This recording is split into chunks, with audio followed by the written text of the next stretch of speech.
The Hong Kong inspiration, well, David used to play or bring Hong Kong movies and show us. Sam and I, early on, like in the late 80s, went to see Chinese Ghost Story with Sybil Danning and her manager. So we saw that because it had an Evil Dead-like force through the woods.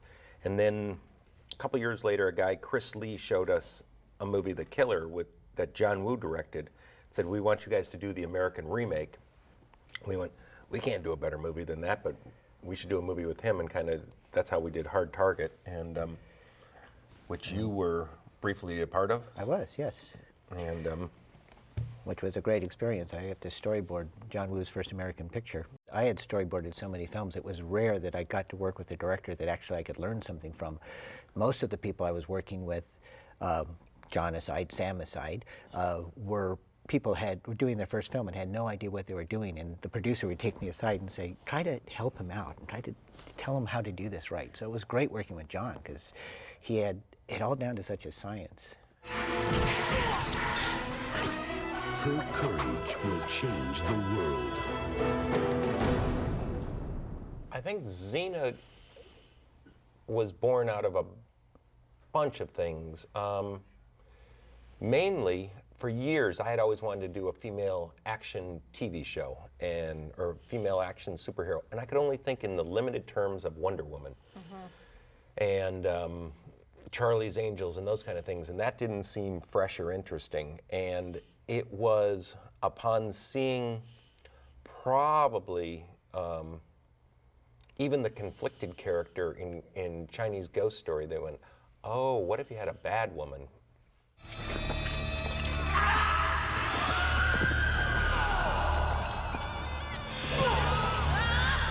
Yeah, I forget where all of that came in. We wanted, certainly by the time we were doing Hercules, we'd started to see the action tapes and see a bunch of Asian movies, and then realized that, oh, well, this character had been done like this, and they had these traits. Xena kind of became a westernized composite of Clint Eastwood, of Josie Wales, and Asian female action heroes, which were take no prisoners kind of character. And I think even from the first season of Hercules, we'd started to get a sense that his purity as a character made stories a little harder, because he, you know, the way we had conceived of him is he was, you know, Joe Montana, all-American guy, and really didn't have flaws. And so I think we sort of had and we knew that that was a struggle within stories because you can't have them make mistakes. And so then, you know, as Xena, who was originally introduced as a villain with no intention of it continuing on to series. I mean, we Right. really made that decision in the middle. Right. But she died at the end of the third one. Yes, she was supposed to die, and then we saw dailies. We thought, maybe not. And I think we knew that that was a more, there was a dramatic interest in that flawed character.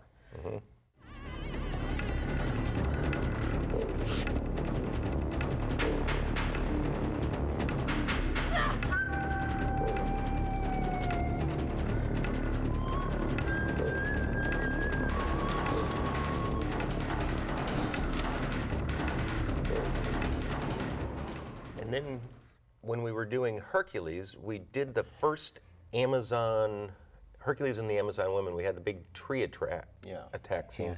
And I forget what was an inspiration for that. I know we wanted them to go up and Butterfly and sword.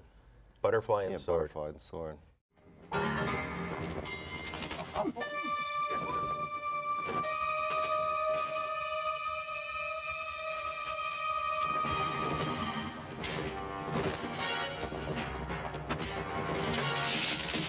Kind of showed that to the stuntmen. And then when Xena got ordered, And remember, even before Xena, in what was it, Circle of Fire, that had the running through the trees? Oh, yeah. No, that was, oh yeah, yes, Yeah. you did that. Yeah. I should remember that. I corrected it. Where Yeah. we had the character who we had wanted Anna Paquin to play, Right. but she wouldn't do it. Yeah, well, Stephanie Barrett played So, it. and then led to Anthony Quinn having a little meltdown because the character was supposed to be Zeus, and he was very upset that we thought he was a girl. What movie did we pay homage to that? pay homage to in that one? That was actually right out of Chinese Ghost Story. Right out of Exact same framing and shots and everything. Yeah. What was interesting about studying those films, I mean, back in that time, I remember it was really exciting because nobody else knew about those films. It seemed like there was a small percentage of us film geeks that kind of went and to the revival theaters or the little art house theaters to see those films when it came out. And it was just fascinating to study what the potential was, to see how things were broken down. And I remember when we were trying to figure out how to do as much as we could on a limited budget and a limited schedule, I remember studying those films very carefully just to see how they were put together. And then when I was doing Circle of Fire, I remember submitting storyboards to you, and you saying, "Well, this would be great, but you can't shoot this. This is a television show. You can't shoot this stuff on a television show." And I said, "Well, I've done my math. I know how many shots I can get in main unit. I think I know how many shots I can get to second unit, and I may not get all of this, but I think I can get most of it." And we just kind of jumped in that way, and every now and then something would actually work. And I remember going to the guys at Tribune in New York and sending them all tapes and getting on this big conference call, and I had sent them an Asian action tape as to what Xena was going to do and why it was going to be different than Hercules, and it was It was mostly like Bride with White Hair and Swordsman 3 and Feng Sai Yuk. yeah, Feng Sai. yes, the the battle Legend of on- Feng Sai, Oh, yes. yes. The battle on the head top. We did it as the opener, and then we did it in Liar Liar with an incredibly pregnant Lucy Lawless at the time.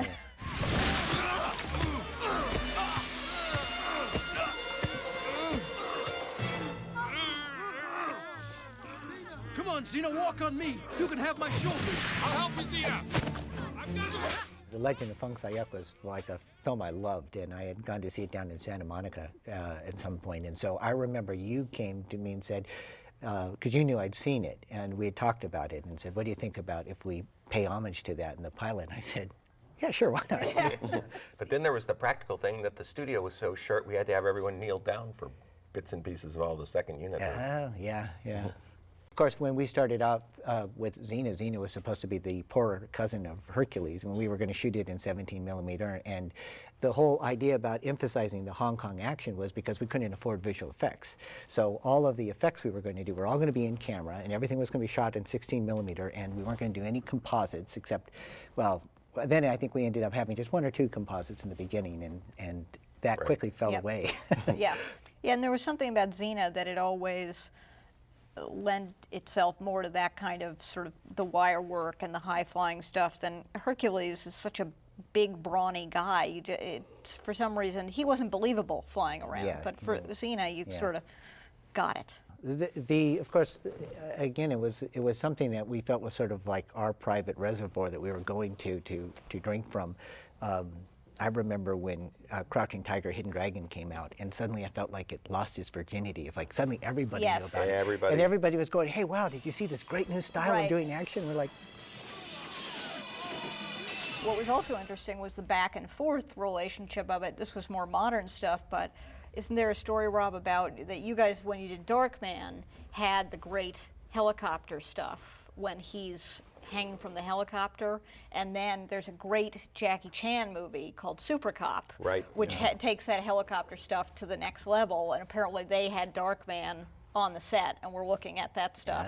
so it goes back and forth. Yeah, so Goes back and forth. that's right. So it wasn't a one-way borrowing.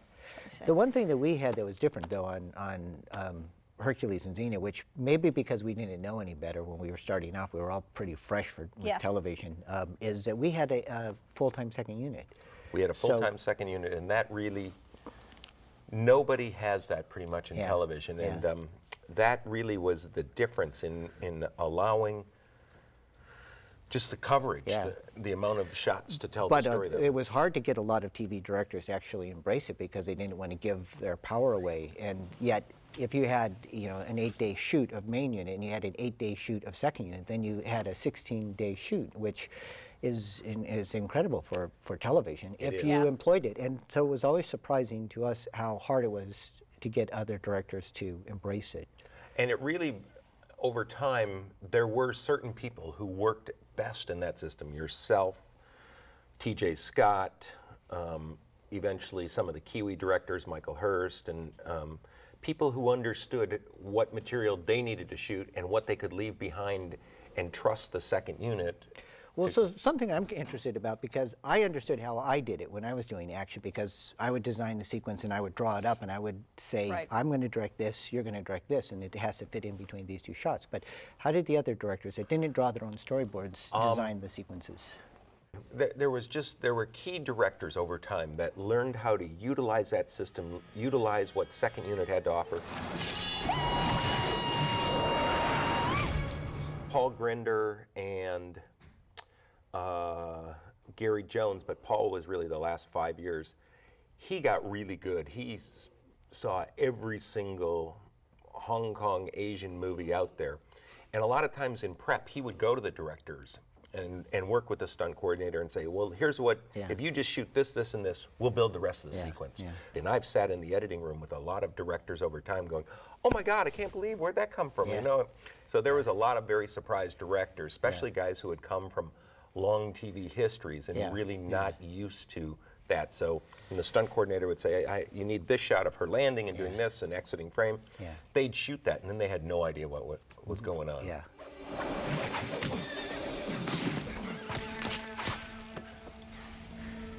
I've just blocked off the flow of blood to your brain. You'll be dead in 20 seconds unless I release you. Now, why are you following me? When they started working on the Xena episode, I remember, I think you wrote a beat sheet, and I read it and like, oh my God, this is like The Bride with White Hair and Swordsman 3, and you hadn't seen those at that time, so I just gave them to you, and it just all kind of fell into place after that. There's a great scene in Swordsman 3, because after that you had shown me it, and we tried desperately to get Bridget Lynn, of course, to play Xena's mom and to be a bunch of, or play a bad guy. Anyways, where the idea of the pinch or pressure points, where she's got her white hair as the evil woman and puts the pinch on this guy and then flips off her white hair and mask in standing on some rocks, and he's got his pressure points, and then that kind of went on, and then suddenly there was the exploding 5-point thing at the end of Kill Bill 2. So I don't feel like in taking that little bit, which was from Star Trek into pressure points and all that, and then into killing Bill himself in Kill Bill. Right. Well, and the thing that was great about the pinch is I think one of the reasons you were drawn to it is that it gave us a way to never have to have Xena have a sword or a knife to somebody's throat. In fact, that was exactly what it did. And then there was a episode, and I think it's like episode 4 or something, about the little baby. And the director had Xena put a sword to like the bartender's throat, and I threw a fit and said, well, that's why we have the pinch. What are you doing? And so that, I think it was like the only time that we really played that tell me this at the end of a sword. And yeah, it was a great thing. This is not a good look to have your hero holding a gun to somebody's head.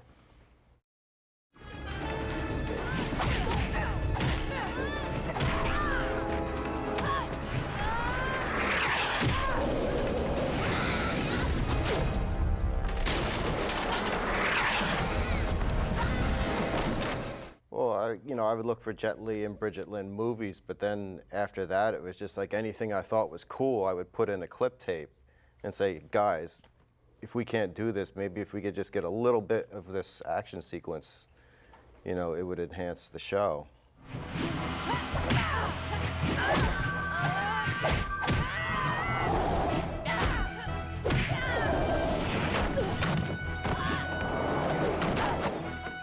We would look at things that were cool, and I think something that made those shows, I think, special, from my point of view, was we were doing things that we liked. We did things that we thought would be fun, and I think it was kind of like this big sandbox that we had to play in, and just try out things that, it's kind of like, I had always wanted to do a forced perspective sequence since I was 13 years old, and I'd seen Darby O'Gill and the Little People, and so we had these opportunities, and we were like, hey, I really want to do this kind of a sequence, and let's put it in. So when we would watch these clips, it would, we were just kind of fans going, this is really neat. Yeah, because it was like, a lot at that time, they were all things that we had never seen before either. You know, our jaws would just hit the floor every time we saw them get away with something like that. Like, oh my God. And, you know, The I mean, audacity of that.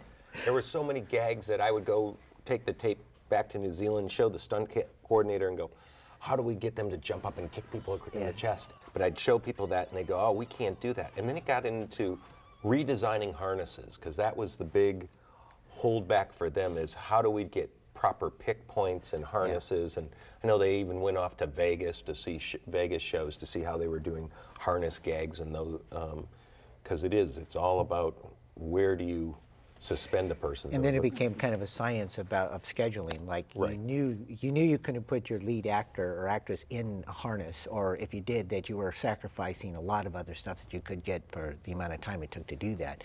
So we learned the science of inferring takeoffs and landings, and then cutting to a stunt double where they had the time to put the double in the harness and shoot all of that stuff. So part of it was when we look at these tapes and see what they did, and we had to figure out how to adapt it to what our special needs were.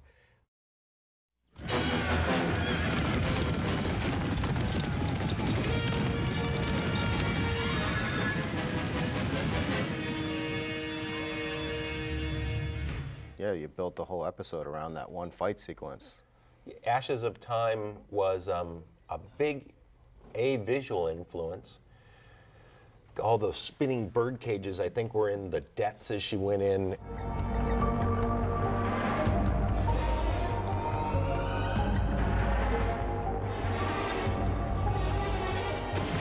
Built One Against an Army off of. Oh, is that where that came from? Yeah, where he giant fights the horse thieves. Yeah.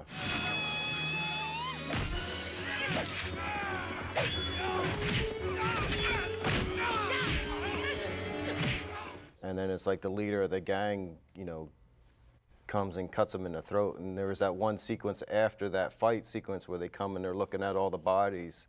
You know, showing dead bodies, although it sounds easy to say here, that was a huge battle for us. Even though there wasn't a standards in practice,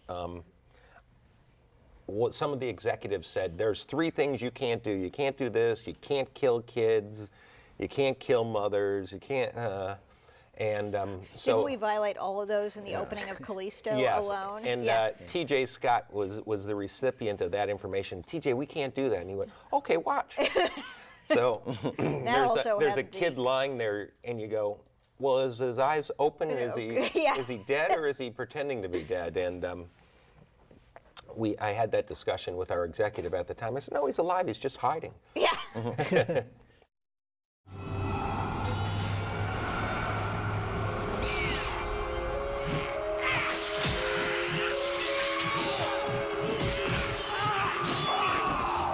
The Chakram, actually, I had written a really pretty bad movie called, well, when it came out, it was called Steel Dawn. But when I wrote it, it was called Nomad, and the character in that I had originally given that weapon to. I was trying to come up with some signature weapon, and I did a storyboarded sequence for the opening of that with this character that was eventually played by Patrick Swayze, having this thing, and he actually wore it as like a sun visor because it was all out in the desert, and he could take it up and throw it. And the idea in the beginning was that you had to handle it by the inside of the ring. We kind of lost that really quickly with Xena, but that he would throw this and then always catch it in the inside. If anybody else tried to catch it, they would cut their hands off. So when we were beginning on that season of Hercules, I was working as kind of an action design consultant, and I was storyboarding a lot of sequences for directors who generally would just throw it out and not use it because they had, I don't know why, but we created a lot of cool sequences that didn't get shot. That was Bruce Seth Green. Yes. Who went on to Buffy after that. Yeah. So anyways, when we'd gotten together to talk about the character, and I remember being over at your house and just trying to come up with something, and I said it would really be good if we gave her a signature weapon, something only she has.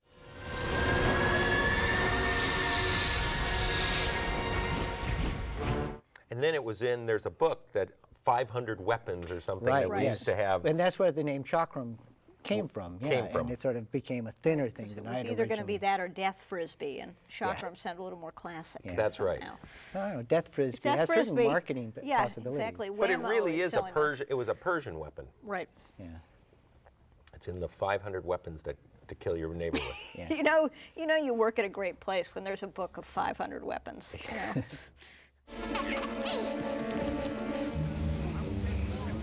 She's got the baby! Here, get rid of it! No, no, no! That was, I think, from Heroic Trio. The baby toss? The baby toss in baby toss was Cradle from- of Yeah, Hope. because that's Cradle the of one where Hope, they right. steal the babies out of the hospital, then the two women fight, and then the baby falls, and they catch it, but not in time because Right, the baby it then gets lands on a impaled on the nail. nails. Yeah, that's the difference between Xena and Hong Kong movies. you've Hong Kong never movies, had the a baby baby's on a land on a nail. We actually have but- seen it catch the baby. Right. Yeah.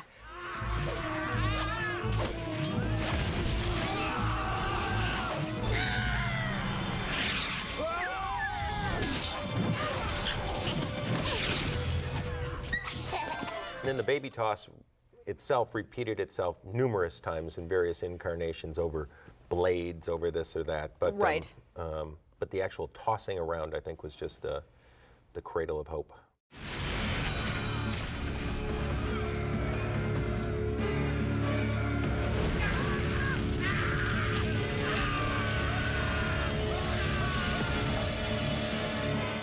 Glowing Fire Oh. was from Drunken Master 2, I believe. Drunken Master 2 and They did it in Ashes of Time also. Ashes of Time.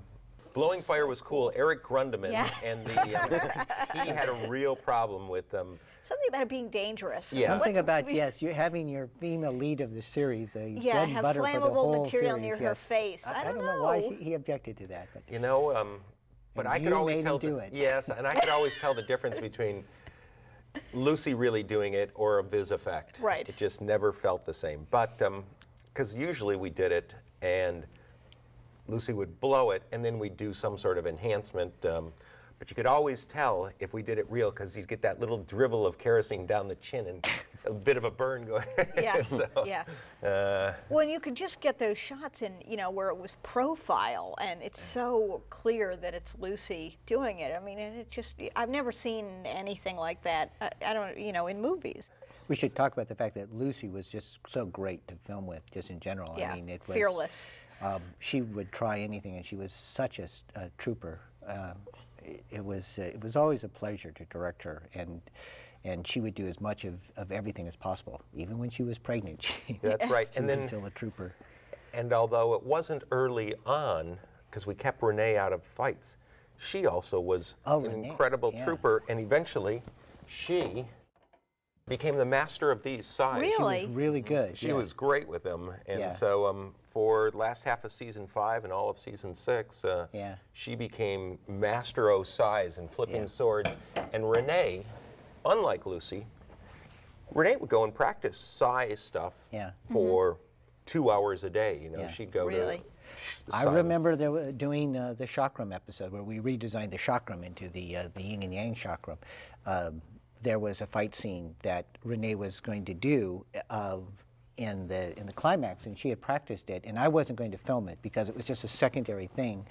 And I said, Renee, I don't have time to shoot that, and it's just I've got to concentrate on the main action. She said, well, that's okay, I understand, that's fine, but do you want to see what I've done? So I said, yeah, sure. So she showed me. She got up with the stunt guys, and she did this thing, and she had it down so well. I said, I got to film this.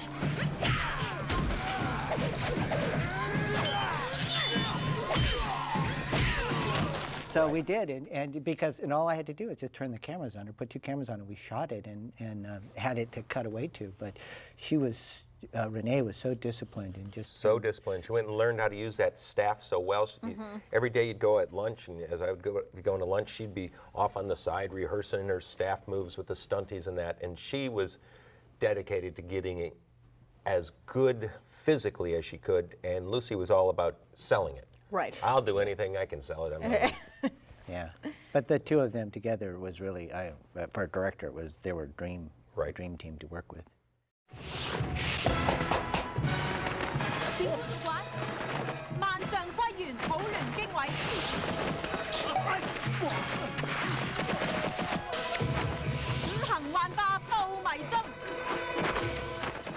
flowing cloth. But there was a lot of flowing cloth in Yeah. Ghost Story, Chinese Ghost Story. Yeah, there was that one with And the movie where she's flying, where she rides the flying, the giant peacock. What was that called? I don't remember. That was the main sequence where they were using flying fabric like that. What was wasn't there a movie where there was all these banners suspended from a ceiling and the guys were sort of jumping and holding onto them and tearing as they went along? They were, and we used that In sequence for Young Hercules. in I Young think. Hercules and in the Furies. We tried to, and it didn't. It didn't work. It didn't work. That Yeah. might have been So like Once Upon a Time in China, Part 5, maybe. Yeah.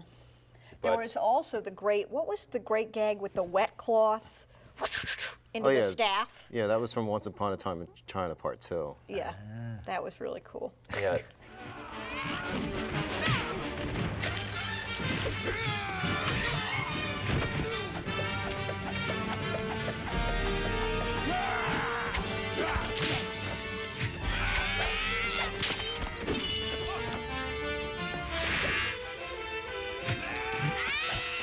Never moves like you see it in a picture, certainly. Meaning, if you came with a Renaissance painting or picture and said, we want to do this, I went, but it doesn't work like that. Right. And the wardrobe designers and prop makers in Hong Kong, they must have spent a great deal of time getting just the right thread counts and weights, because that became difficult to always to try and get that to work like it's supposed to. 記住啊，你唔可以武功㗎。愛情啊，你嘅魔力真係難頂啊！收聲啊！ Evil Siamese What is that twins. from? That's Bride with White Hair. Bride with again. White Hair. The two main Oh, villains. right, yes, yes, When right. did we use Evil It was Siamese twins? in season 5. Trapped here in the world between worlds, kept alive by my burning hatred for you. Well, at least I have family to keep me company. And so it seems I was fated to walk the path of the Green Dragon, Xena. The 2-part Chinese ones that kind of were the beginning of season 5 going, oh, that doesn't quite work. So, yeah, it was Pregnant Xena, and anyways, I don't remember the name of it. I blocked it out because it was a bad experience. That was where, for a bunch of reasons, like all the writers leaving, Not mentioning any names. and not here, mentioning no. any names, but everybody was on vacation and the show was still shooting.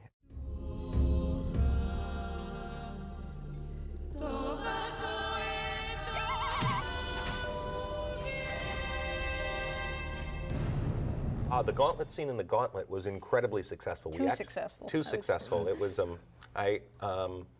Recently I've seen it and I went, oh, it wasn't as hard as I remember.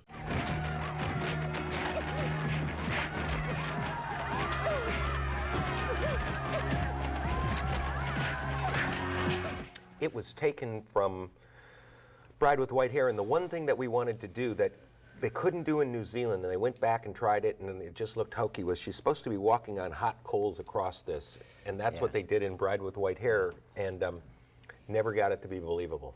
Did Jack Perez direct that episode? Yes, he Jack did. Perez did direct. He was exactly the right director for that.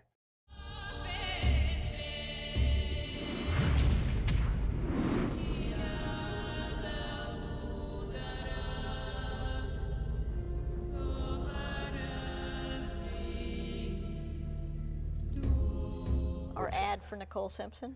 Yeah, Yeah. that's right. That was it. The timing was just right, and everyone going, "Oh my God, you can't put that on TV! You can't put that on TV!" And yes, Bride with White Hair actually There's a lot of stuff. a lot of stuff. 我要走啦嘛！ It is something too, though, that like when we talk about Crouching Tiger, is that a lot of people don't realize how the wealth of Hong Kong films that came prior to that, and Right. these are films that everybody should see. That's a film aficionado. Right. Should see Chinese Ghost Story. They should see Bride with White Hair, and I think they should see The Legend of Feng Sayat. Yes, Me too. absolutely. Part 1 and Part 2. Yeah. Chinese Ghost Story was made in 1987. I just I was going through my collection of stuff prior to coming over and went, oh my God, 87. And I'm actually not a huge Crouching Tiger fan because to me it was We've seen it. We've been watching it for 12 years before that, so. And it needed a better sound mix, in my opinion, you know, because I learned from Rob too much about how you sell this stuff with, you got to hear every blow in the fight sequence. That's what makes it really cool. I mean, I sort of liked Hero better. I liked Hero. I liked Hero a lot. Me too. Come on, Xena, you're almost there. It's yours.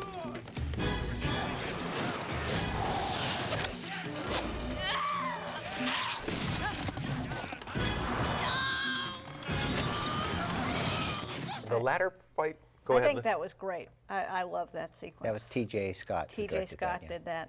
T.J. Scott, and what was really interesting about T.J. is he called the whole, after the first day, which was a disaster shooting, because they were used to working in their little proper function, he called the crew together and said, look guys, this isn't going to work. I'm never going to get this fight done. There's too much. I need to get like 40 setups a day. We need to start rocking and rolling, and I'm prepared, and you guys, and I need you to do this, and you to do this. And he really called the crew out in order to get them working at a higher level. And that was one of the few times guys had been able to do that. And what's interesting is, never got that back on Herc and Xena. They were kind of set in their ways. Now they're shooting Mighty Morphin Power Rangers with virtually the same crew, or much of the same crew, who is shooting Xena at the end.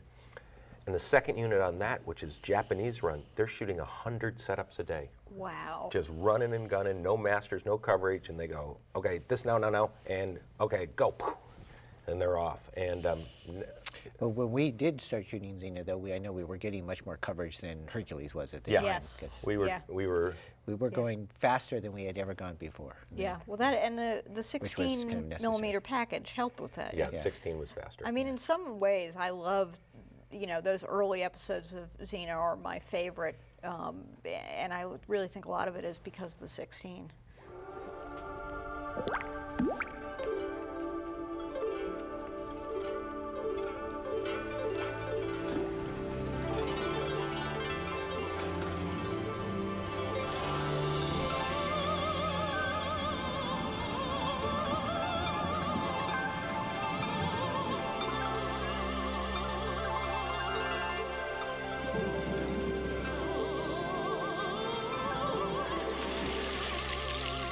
Underwater kiss sequence from the Det was right out of, almost shot for shot. Shot for shot from Chinese Ghost Story. And we tried to do it before. We tried to do it in like episode number 5, The Reckon, with Bobby Hosea in it.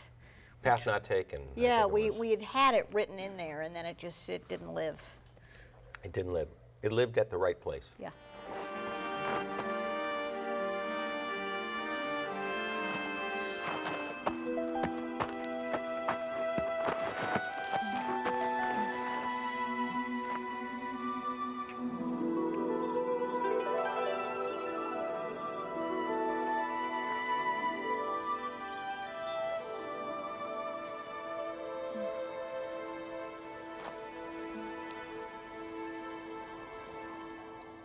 The interesting thing about Xena and Gabrielle's relationship was when we sold the show to Tribune, they said the one thing we do not want this to be is a romance about two women. Yeah. And so therefore, the first 5 or 7 episodes, there was all Xena's old lovers. Yeah. Perdiccas coming, Gabrielle's going to get married. Right. Yeah. Just endless amounts to satisfy the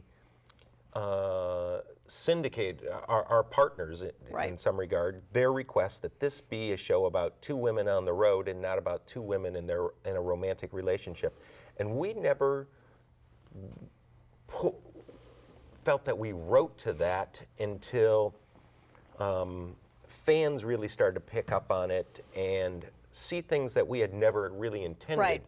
And then with time, we started playing with it a bit. Playing with it. Wonderful. I've never been so happy. So. What? So happy. Well, what are you doing? I remember the one episode we did, Altered States. Right. Yeah, with the fishing sequence in the opening. The fishing in the opening, and kind of shocked that we got away with all of that. And Because the studio had wanted Gabrielle to be a guy, right? I mean, Well, they had thought about that, and then we had promised them a guy character who we never we just eventuated. lied. Pan, some guy who leaps through the trees and is a deaf mute. Exactly what you want in TV to further your story, carry all the exposition. So, oh, don't have her say that. Give it to the deaf mute. But that character, although we kind of skirted in stories that when we were breaking stories, putting those kind of things in, really the Xena and Gabrielle relationship was something that just kind of evolved on its own. Yeah, I think, I mean, it really just started from that we didn't, and it helped being a period piece, but that they weren't, you know, when they had conversations, they weren't talking about their boyfriends, or they weren't talking about hairstyling products. I mean, they were, you know, it's like it was just about the two of them and their relationship, and then people started reading that as it being a romance between the two of them, which, I mean, I was completely shocked. You remember when we had the shot in the main titles where Draco is moving towards her, but it's shot from behind Jay's back so that he has a ponytail. Yeah. And Naomi at the studio said, you have to cut that shot out. They're going to think that she's a lesbian and that she's about to kiss a woman. And I thought, and you know, and being gay, and I go to the supermarket with my girlfriend who is Creole, so she's African American, and I'm white, and people look at us and say, "Are you two sisters?" I said, they're never going to think that Xena and Gabrielle are lesbians. And then this thing happened, and everybody did. Go figure. I know nothing. 你嘅身材都唔錯噃。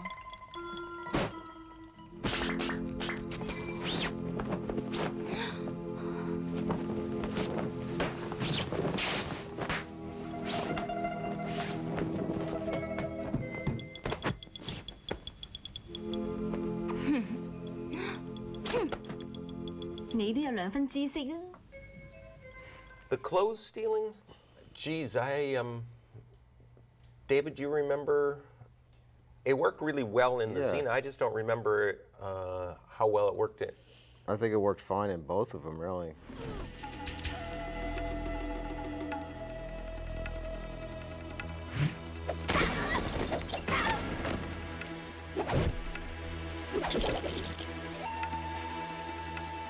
I remember at the time T.J. Scott, who shot that episode, and it was his girlfriend who was stealing the clothes, now his wife, that he vastly underestimated the difficulty and time it was going to take to do that, because he had like standard reverses of pulling this, and it was all in reverse motion. It was very tricky and complicated, and little wires pulling things and making it all look right. And suddenly he spent like a half a day on what he thought was going to be an hour. I think Xena's was sexier just because our women are more curvaceous. Right.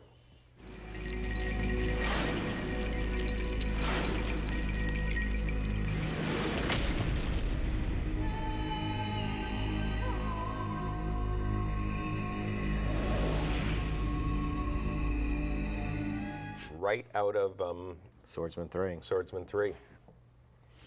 Never, that was not done as well as in the original movie, as in Swordsman 3, because there's a shot in there, because I've recently seen it, where she's got the dice in her fingers and she tosses them up, pulls up her sleeve in one wild move, catches the dice, tosses them, and it was just much more exaggerated and precise. So even though that episode had stuff that I think we did better than Hong Kong movies, I think we actually got fabric and people flying and some of those weird things working better. That particular sequence was not realized as well as the original, which is always not a great thing to do, but it was still a good idea.